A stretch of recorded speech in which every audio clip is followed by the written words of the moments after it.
It all started with a very simple idea. Tell the stories of how successful middle market CEOs made it to the corner office. I'm Brant Handley, founder and managing director of Resource Options International, or ROI. We're the USA's premier executive search firm focused exclusively on empowering middle market companies to attract, hire, and retain A players while transforming top executives' careers and lives. ROI's Into the Corner office is dedicated to discovering how middle market CEOs advance their career, and we're making these remarkable and sometimes quite unbelievable stories available to you for the very first time. Listen and learn about the challenges they've overcome, the interesting people they've met along the way, and the lessons learned that steered these executives' unique journey into a middle market corner office of their own. I know you enjoy these CEO stories as much as I've enjoyed recording them, so thank you for listening today. And if you like what you've heard, rate us on iTunes or wherever you get your podcasts. I'm looking forward to you joining me on the next great middle market CEO adventure into the corner office.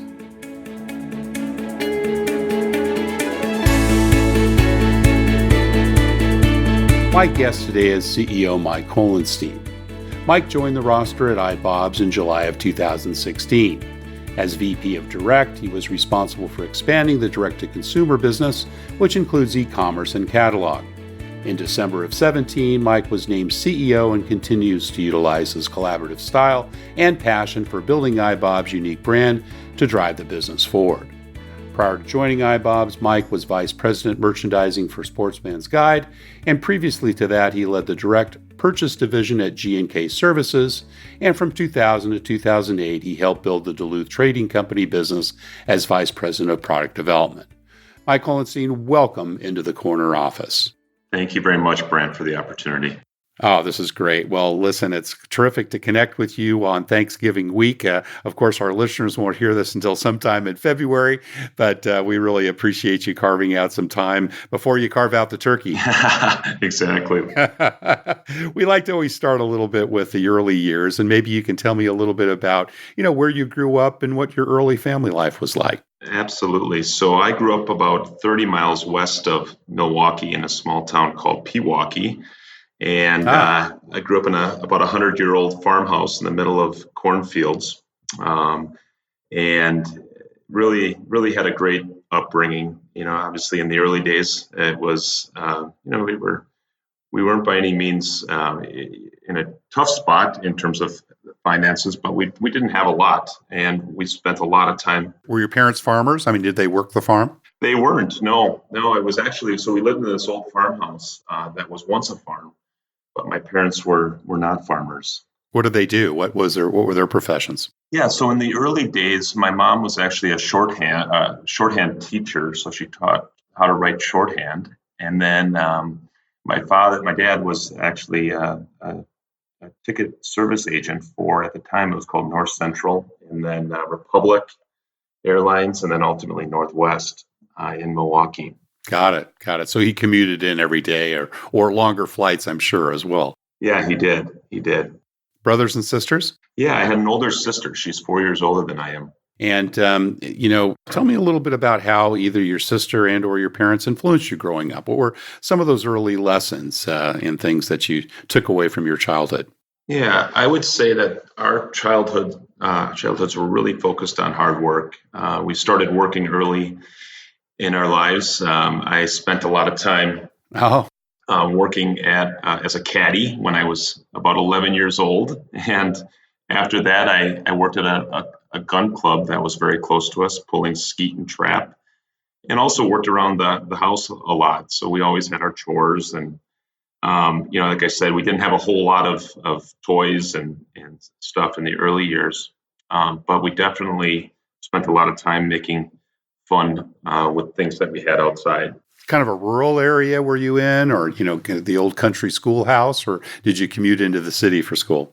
No, we went to a very small school, very good school, but it was not a big school by any means. It was I think there were maybe 150 kids in my class in high school, so it was a smaller school, and I wouldn't say it was rural, but as most of these bigger cities have grown over the years, it's really changed today. My parents still live in the same house that I grew up in, but Milwaukee has kind of consumed that whole area. Yeah, yeah. The suburbs become the city. Were you a good student in school, Mike? I was. I would say I was a good B plus, A minus student in school, and it was, it was not the. It wasn't. I wasn't. I didn't have the luxury of being a student that could just kind of skate by. A lot of it came from hard work, and one of the things I also wanted to share is, my parents obviously were very, very hard workers, and ultimately became entrepreneurs as I got older. My mother bought a travel agency, believe it or not. Awesome. Still just recently retired, but so I got the bug for entrepreneurship from her. Early on. Yeah, very Yeah, early on. cool. Any other early influences in your life? Any coaches or specific teachers that you remember that kind of helped steer your way? Yeah, I would say there were many. I had the good fortune of interacting with a lot of great people, both in school and through sports. I played basketball mainly, Hmm. also played some golf. But I would tell you that I was very fortunate to have great coaches. Never were we the best team, but I think I learned a lot of great life lessons through the coaches that I had. Yeah, so it sounds like you were involved with sports and a few other things. Tell me a little bit about, some of those influencers there. Coaches, you said that had a particular influence on you. What were some of those early lessons that you might have gotten from one of your basketball coaches? Yeah, I would tell you that it all was really focused on teamwork, and I had the opportunity to be a captain of the basketball team, and he, in his own way, taught me a lot of really good skills around leading a group of peers, which I've been able to translate into in my career later. In many of my jobs, I've had the opportunity to gain more responsibility over time, and ultimately had a number of peers reporting into me, which is always an interesting challenge. And I think a lot of the things I learned early on in my life, not only in high school but also in college with some of the jobs I had, managing that interesting dynamic is really important. Yeah, And I absolutely. think he started the training of for me back then, and it was never really about winning, but it was about focusing on fundamental skills, things that help you become better as a team and an individual. And I would say that that's really what he helped me with, and rather than focusing on the outcome, focusing on the how you get to that outcome. How you play the game. Yeah, absolutely. What position did you play, Mike? Um, I played a lot of positions. We were, like I said, we were not a great team, so I kind of rotated around, but I spent most of my time playing a forward position. What about entrepreneurial things? You'd mentioned that mom had started a travel agent.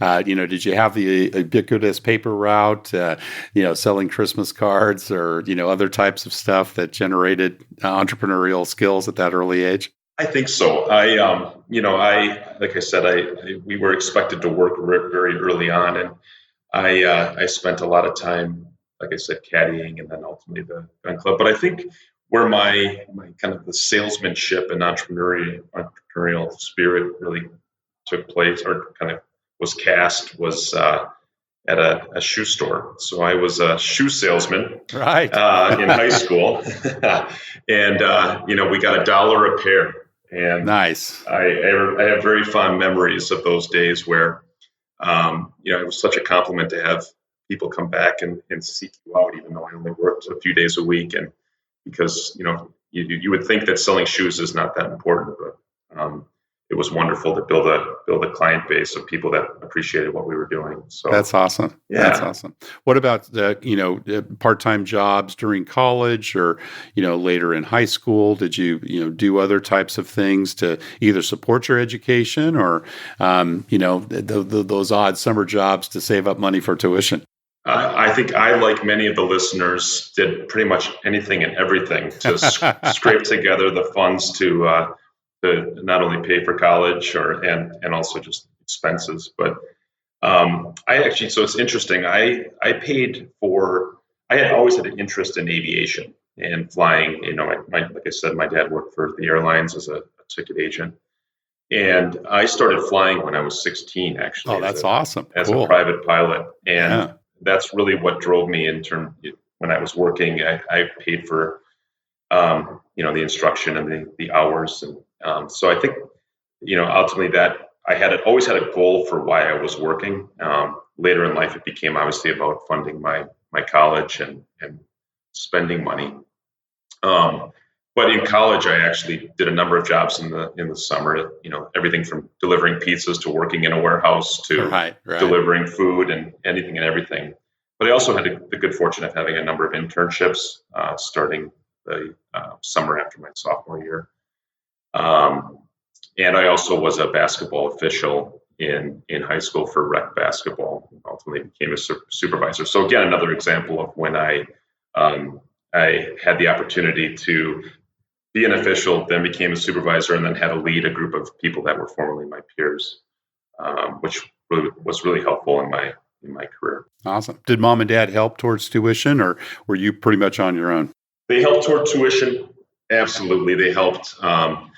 But I think they, to their credit, they always felt like I had to participate in it. They Right. Sure. they Skin really, in the game. that's exactly right. Well said. Well said. That's great. What was that first job you took out of college? The first full-time job, anyway. Yeah, so I worked for a company called the Menasha Corporation, and they're Wisconsin-based, at the time, a privately held company. And I was recruited into one of their training programs and worked for a small division called Trex, which was in the food service supply business. And I was tasked with promoting this merchandiser solution called the Maximizer across the country in restaurant supply stores. So the sales team would go out, or I would join them, and then we'd get their commitment to install this merchandising system, and then I would go out and set it up and help them hopefully have success with it. It was a great experience because there was a lot of autonomy. And I really enjoyed that time, not only because the company was really great, but also my position allowed me to have a lot of autonomy. Did you have leadership responsibilities early on, either in that job or the one that followed? I did not directly, I would say, but my first leadership opportunity really happened when I joined Duluth Trading. Again, as kind of the story goes, I was the product manager there, and then ultimately became the director of product development and merchandising. Was that the first time you started managing people? That was the first time. Yeah. What were some of the earliest leadership lessons you learned from, bosses or mentors, good and bad? I got to remember looking back, some of the lessons I learned were like, that's not the way to behave. And I say this a lot, Brant. There are many aspects to my early career that I look back at as what I learned not to do more so than I learned what to do. Absolutely. And I would tell you that things I learned, there are a ton. But a lot of them revolve around setting clear expectations and really strong communication. And then I would say also keeping things as simple as possible.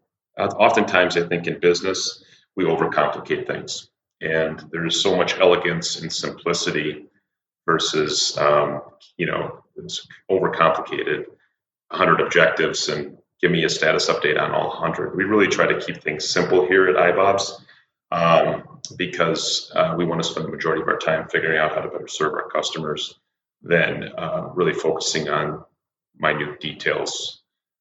So I would say that if you were to ask me what I learned most, it would be two things. Really keep things simple. And while you keep them simple, communicate them effectively, and always begin with the end in mind. I think that is something that you can apply in any position. I think we all get into the day-to-day vortex, get sucked into the day-to-day vortex, whereas you get, it's flavor of the day, and you lose sight of what are we really doing here, and what does the end state look like. And that's really, as I've transitioned into this CEO job, that has become my focus, along with really helping people achieve more than they ever thought they could. It's kind of crystallized in my brain what my role here is, and it's really those two things: is really setting the ultimate direction, what is the end game, and really helping people achieve more than they thought they could. Because once you've done that, I think you gain a high level of engagement from the people. Awesome. You'd mentioned something that we've heard from a lot of CEOs, and that's, behaviors that I saw and knew I never would repeat again.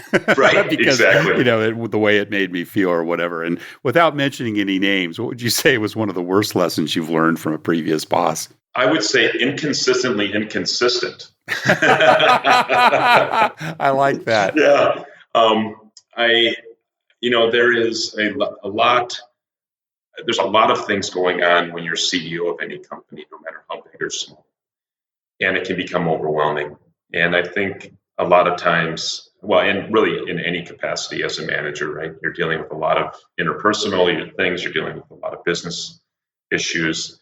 And oftentimes, I think people lose sight of being the benefit of being consistent and not wavering and putting the effort into determining what they need to be consistent on.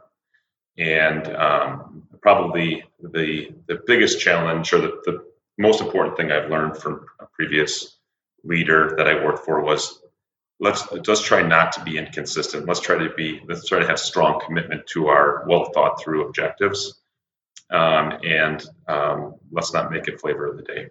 How would you say your leadership styles evolved over time, Mike? Greatly. I look back at myself in my first leadership position with some embarrassment. I think I think that's a common trait. Right. I think a lot of managers do. I will tell you that when I became a manager, I thought I knew a lot more than I did. Kind of like before I was a parent, I thought I knew a lot more about parenting than I actually do today. But I would tell you that I thought everybody should act the way that I acted, should have the same behavior, should do the things that they do the same way I did. And I had the good fortune of hiring some wonderful people early in my career at Duluth Trading as we grew that business. And I look back at it and thought, now look at it and say, wow, we could have done so much more if I would have been more open to different styles and not so focused on people doing things the way that I did them. So I think that's really been an important realization for me. And I would also tell you that the other thing I learned over that time is that, you know what, I have a lot of weaknesses, and understanding and embracing those weaknesses and talking about them openly is really critical. When you get into a leadership position, you want there to be a bit of a facade that you know exactly what to do. And I think that was one of my bigger failures as well, trying to have everybody think that I was, try to portray the fact that I had everything under control when in reality. When did you learn that a cookie cutter approach doesn't work with all people in terms of management style? Probably as we went from, one or two people in our merchandising department to 4 or 5. And I would tell you that I also benefited from having great people working with me that I hired that were very willing to share feedback. And that's become a really critical part of my recruiting process throughout my career. That it's one of my standard questions, and it is, give me an example of a time when you gave your leader good feedback that was contrary to what they believed or what they thought was right. And it's, I'm sure you've talked to a lot of people that would say the same thing. It can be tough in this position as CEO or really any leader job, because it's your people are oftentimes going to tell you what they think you want to hear, not what you need to hear. And I early on in my career, I had a lot of I had good people that were willing to give me exceptional feedback on what I could do better. And that was great. One of the things that we do as a matter of course with our executive placements, of course, professional reference checking. And one of the questions I always like to ask is, tell me about a time where this manager really stood up for what he or she believed in and, not necessarily followed the track of their manager or someone else in the organization. And it's always revealing, particularly if this has been someone that, formally supervised this executive, in what they have to say in that area, because that's a real true north type of a response. If you get someone that is always the yes man or the yes woman, or kind of always follows the flow, they're probably got some limitations in terms of their leadership capabilities. Whereas if folks kind of lay down the law and really fight for what they believe in, it's a character issue. I completely agree. And, and this is another thing I share with all the people on my team. The only way I'm going to get better is if they share really good feedback for me or to me directly, because if I'm doing something that doesn't feel right, probably not because I know that I'm doing something that doesn't feel right.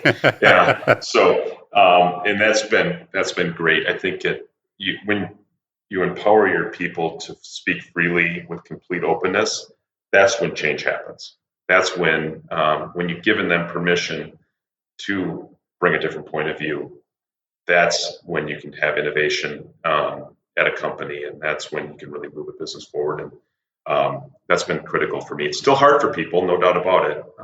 But I think when you openly talk about it, that's when you get this really complete openness that benefits any and all companies. Mike, how do you decide if it's time to micromanage or when to stay out of someone's sandbox? I'll go back to your earlier question.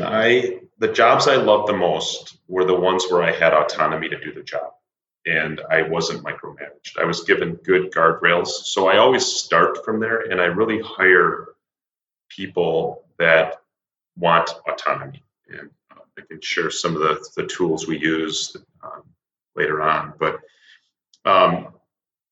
what I tell people is, if I'm in the details, there is an issue. Something is not going well. But by design, I'm not going to be in the details. I'm going to set high-level, simple objectives. We're going to align around what needs to be done in their functional areas, and I'm going to stay out of it. I do have weekly touch bases, but those are simply focused on the details and the objectives. They're focused on the objectives and the status against those objectives.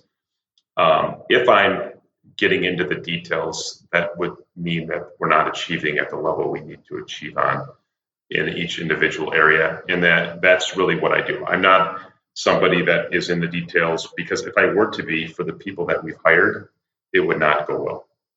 They're just not suited for that. But when there are issues we're not achieving, then I get into details. Mike, as we covered in your bio at the beginning of the podcast, we know that you came in as a VP of Direct. So I assume you weren't a founder of the company. Is that correct? I was not. Julie Allenson founded the company about 18 years ago. Got it. So you elevated to the CEO position. What are your thoughts about building a company culture, particularly given that, you're a mid-sized company, but, not a founder, and obviously inherited the role from someone else? I'm a huge believer in culture, and we've invested a significant amount in culture over the last year that I've been in this role. And to me, it starts with core values. Your core values ultimately dictate your culture and what you believe in. So we started from a place with getting everybody together. It was facilitated by a third party, and we ultimately came up with our core values as a team,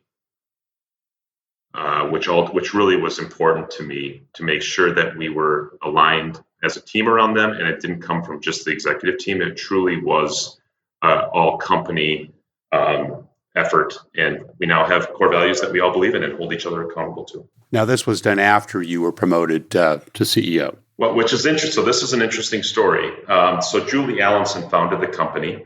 I was introduced to her shortly after the company was purchased by Norwest Equity Partners, a private equity firm, when she was ultimately had decided to hire a CEO to replace her. They decided to go with somebody else at that time other than me. So I ultimately just helped Julie kind of with her direct business, and they hired. You were inside the company already. I was not. You were not? No. So I actually interviewed for the CEO job the first time around. Yeah. Got it. And at the time, there was a bit of a different strategy than what we have today. And they wanted to have somebody that had much more wholesale experience than I did. Totally understand. But I helped Julie with her direct business as a favor. And ultimately, they hired another individual who then wanted to meet with me to talk about the direct plan and he decided to hire me on as the leader of direct. So kind of an interesting story on how I ended up at eyebobs. So long story, sorry. I wanted to give you that as a kind of a little bit of background. But ultimately what happened is we started working on this about 8 months before I became CEO. It was something that was really critical, and I felt it was very critical, and I was a big proponent of it, but we never implemented it. So ultimately, we sat here with 5 core values that the team had come up, that had developed, and they just sat out there and never were fully embedded. So I became CEO on December 11th, and shortly thereafter, maybe 2 weeks later, we had a big effort to push them out. And we have a lot of different activities that we use here to promote our core values. And I'll just give you one example. I've always found that with core values, a lot of people will get them on a business card size card. They'll put it in their wallet and they'll remember it when they change their wallet.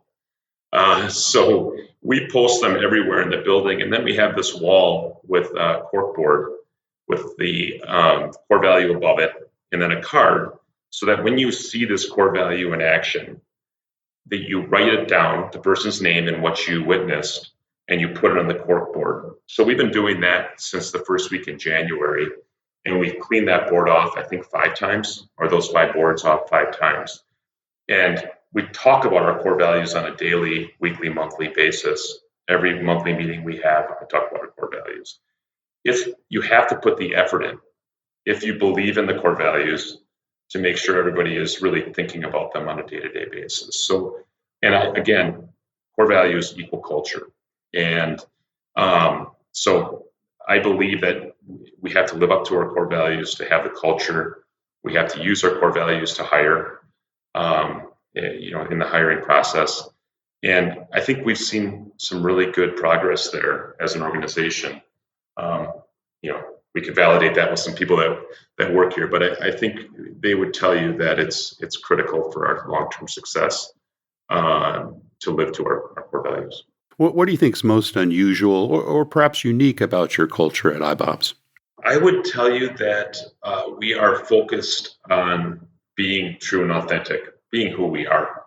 We try to maintain a high level of authenticity within our company, because a big part of our brand positioning is related to helping people who wear our glasses be true and authentic to themselves. Our brand ethos really is you supply the personality. All we do is frame it. I like that. Yeah. And we see it on a day-to-day basis with our customers that come into our store here at corporate headquarters or down at the Florida Mall in Florida or Mall of America here in Minneapolis. It's amazing how it can transit. You put a pair of glasses on somebody's face and it really truly helps them become more true and authentic to their personality. And my thing is, plus they can see better with them on. Yeah, exactly. Yeah, right. So maybe that's it. Maybe that's more what it is. It does help to clarify things, right? Spending less time trying to focus and more time on the personality, right? But I always say, how could we be promoting true and authentic to our customers if we aren't true and authentic inside our buildings? So I would tell you that that's something that's wonderful and something I really believe in. And it's something that frustrated me candidly at other companies I work for, where there's this political nature and there's a lack of sharing and openness. And I am very, very focused on creating an open environment and letting people be who they truly are. One of our core values is be yourself and welcome others, for example. Well, I know you've hired a good, marketing and PR firm who reached out to us for you on this interview. So you're obviously growing and doing well and hiring people. What do you look for, Mike, when you're making bets on the people you invest in? Yeah, it's again something that's evolved over time, and I have found that it's absolutely critical that you invest time in finding people. I'll give you an example. We had an open vice president of marketing position since April, and I just filled it. And I personally talked to over 80 people. Wow. And a lot of really wonderful people, but none of them were right for the job for different reasons. Did you use a recruiter for that, just out of curiosity, or did you do it on your own? We did, but again, one of the things that we've been really great at is just networking. Yeah, And absolutely. we had a very good executive recruiter, but by chance I found this individual through my networking. Oh, really? Outside of that? Interesting. It just outside, yeah, it was just kind of a random thing. So I would tell you that I look for a couple things. I look for tenacity. I look for grit. Those two things are really work ethic, right? So really, it's a work ethic. Do I really get a sense? Because really, at the end of the day, we're a 17 or 18-year-old startup, and we need that tenacity and grit. I look for people who are autonomous, that really focus on using wanting to own something and being accountable to the outcome. And that's not just in leadership positions, that's across the organization. A history of success. So regardless of what capacity they're in, have they been successful? Can they really articulate success? Have they been promoted or given more responsibility over time? And then, this probably harkens back to, again, my perspective on things, but I want somebody that's competitive, somebody that looks at our competitors and says, you know what, we can beat them. And so I'd say that those are the areas that I really focus on when looking for people here at eyebobs. I'm sure you get involved deeply with interview process, particularly with direct reports. Do you interview down the line as well? In other words, let's say if your VP of marketing now is bringing in a marketing manager or a director or someone in charge of e-commerce, would you get involved in that interview? Yeah, I believe in a two-step process. So I obviously interview the people that report to me, and I do interview the people that report to them. In that second scenario, you probably don't go quite as deep, again, giving the autonomy to the people that are building out their own team. But, if you had 5 or 10 minutes to interview someone, 2 steps down the line, what do you focus in on? Where of those various areas, what do you think is most important in terms of finding out about them as part of your interview process? You bet. So I was tasked with implementing something called top grading. Heard of it? We use that. We're starting to use it here. I use it for all my interviews, and it's a really involved, long. There's maybe 10 pages of questions, and I pick and choose accordingly. And then we also use a culture index, personality profile that helps us ultimately determine, does a person meet the requirements of the position, which we They actually take an assessment as part of that. Yeah, good, excellent. It obviously is a tool we use. It's not it doesn't determine whether or not they get an interview. It has weight. It does, exactly. So we use those two things. Now, your question, I will have reviewed the culture index before I walk into the room, and let's say I only have 5 minutes with that individual. My standard question really is, tell me about the most important personal accomplishment you've ever had. Tell me about an accomplishment, whether it's at work or outside of work. And that normally tells me a lot, because it'll tell me, did they have the ability to communicate what it was? And then more importantly, how they achieved it. So if they're and their level of passion about it as well. Exactly. Which you should be able to see. Yeah. So that's one of my standard questions that I can then probe into for, ultimately, if they have a really good answer, I can ask a lot of questions that are around that. Kind of, how did you get there? What failures did you have in the process? And again, gets back to what I'm looking for in that person: the tenacity, grit, a history of success. Mike, you've been very generous with your time, and we're just about out of it. But we always like to ask the CEOs who join the program, to those that are listening, many of which are CEOs themselves, but also those that aspire to get there. And perhaps to that latter group, what career and life advice would you give to someone who, has their eyes on their own corner office? Yeah, you bet. So I would say it gets back to something I said earlier, begin with the end in mind. I have had a goal I can probably go back to maybe even high school. My goal was to lead a company someday, whether it was my own that I started or another company. And I feel like that has been my consistent, I've kind of worked toward that since that time. So goal setting really works. And, I coach my daughter's basketball team, and even at that level. So I would highly recommend that they personally set their own goals And then maybe more importantly, help their team set goals, because when the team has success, so do you. Big believer in setting goals and then working toward achieving those. A lot of it has to do with hard work. Yeah, and I would tell you that that's not a given. If you really want to get into the corner office, working incredibly hard to get there is kind of the price of entry. And maybe more importantly, once you get there, you have to maintain that level of effort and tenacity. And then the last thing I would say, well, there's two other things that I'd say. Constantly learning. The marketplace is evolving by the moment, by the second, and staying aware of what's going on out there, whether it's through your network or being involved with a broader audience, a group, or it's reading. I spend a lot of time reading. And then the last thing I would say is get comfortable with your weaknesses. Know what they are, embrace them, be aware of them, and don't try to push them down, but really be aware of them and work on them, and then communicate them. Tell your team. I tell my team all the time, here are my weaknesses. They're pretty much, you knew this already, but here are my weaknesses, and please help me work on them.